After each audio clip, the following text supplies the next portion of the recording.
Before the kids were let loose on the course, they were taught how to walk a course properly by course designer Stuart Reeve-Young, to understand the lines, the distances and the technicalities of the challenge and the best way to approach them. After that, it was time for tuition to begin. You're jumping it how it is, darling. It's good.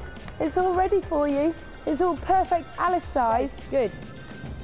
Good girl. Keep him working, Alice. Sit really tall. Come on. Good girl. Sit tall. Keep him working for you. I was training with my uncle in New Zealand and he used to say to me, Mia, what are your reins for? And that's exactly what I just got to say to you. What they're doing, they're like washing lines. Good. Keep riding through your turns. That's it. Keep him working. Don't let him get lazy. Good girl, super. Well done you. Keep him together, keep yourself sitting tall. Good girl. As a key part to the Academy, pupils were taught about the importance of nutrition and diet to keep the horse fit and healthy and ready for regular competition at whatever level. The stem of the rice plant. The horse will chew this slowly and salivate more, and therefore be able to break it down and digest it more efficiently. Like human athletes, horses can benefit from massage, keeping them fit and supple. We looked at new technology that can help to achieve this. So Margaret, we've just seen your machine in action. Tell us a little bit about that. It's basically massaging the horse or massaging the pony. Yes, it does. It actually massages from the wither to behind the saddle.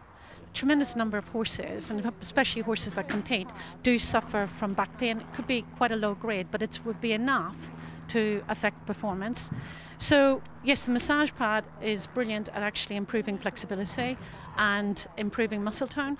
And taking that on, I mean, we see rugby players, football players, all down there in the changing rooms with masseurs, yeah. all working on them. This is exactly what this is doing. Yes, I mean, we would still recommend that if you're out competing your horse or your pony on a regular basis, that it's checked either by a chiropractor, osteopath or a qualified physiotherapist, just to really make sure that it can perform the feat you're asking it to do. But we conducted clinical trials at Myerscough College last autumn. They had a group of horses, event horses, that were using the pad, and they were actually compared to a group that weren't. And over a course of 4 weeks, back flexibility improved by 46%. And as a consequence of that, because the back was looser, stride length increased on an average of 12 centimetres, which may not seem a lot, but actually it's still a complete hoof. And actually, if you're talking about the very top level, you're talking about horses that are going against the clock and so forth, the difference between winning and losing. Exactly. I mean, especially in speed classes where you're asking them to turn on tight circles and jump. I mean, that puts tremendous stresses on the horse's back. You'd be able to actually put it in between classes, and it could really make a difference to your horse's mental relaxation. So it's actually fit to do the job, but also it's just its flexibility. Like you're talking a half a second can make a difference between winning and getting, being out of the ribbons. So exactly as we're saying, you come in as all part of the circle of fitness regime, if you like, of a horse, of any competing horse. But actually, the more that the horse owner can do themselves to actually prevent injury, the better. And really, that's how we've designed it. I think what horse owners are looking for is something that they can do, rather than just wait to call the vet or wait for the next physiotherapist visit. So I think that's how they work. They're really, really easy. The Academy works on 2 levels, from helping BSJ members to improve their competitive edge, or another level, supporter members wanting to improve their equine knowledge and riding technique. It's just about establishing correct basics from the very beginning so that they can enjoy their career, whether it's for fun or whether they really want to go through to the very top. I think we've just started doing team competitions for the Academy members as well. And hopefully, for the next few Olympics, we'll have some good kids coming through. That would be good. This Junior Academy is all about encouraging young talent. So has it been helpful to them? So Abby, tell us a little bit about the pony you brought here today and what you've been doing. Well, he's grey and he's just over 12.2, and we usually base on jumping, and I learned to shorten my reins and get him a bit more forward going. He's a bit slow.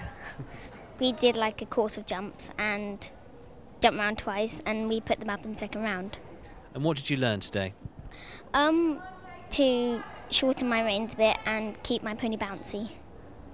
Well, I've got a great 10-year-old girl called Teddy, and I'm eventing with him at the moment. I come to BSJ Camp and Academy to improve my show jumping, and I hope to move on to do big eventing at Blenheim, badminton and that sort of thing. What do you want to do within show jumping beyond today?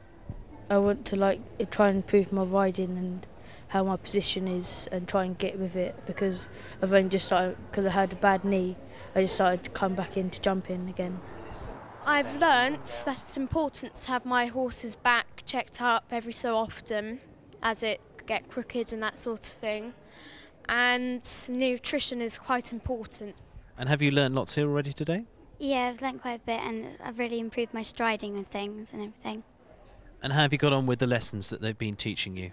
Yeah, they're really good lessons. I really enjoy them because they're really fun and you get taught loads. Only recently launched, the success of this local branch of the Academy mirrors the national picture, going from strength to strength.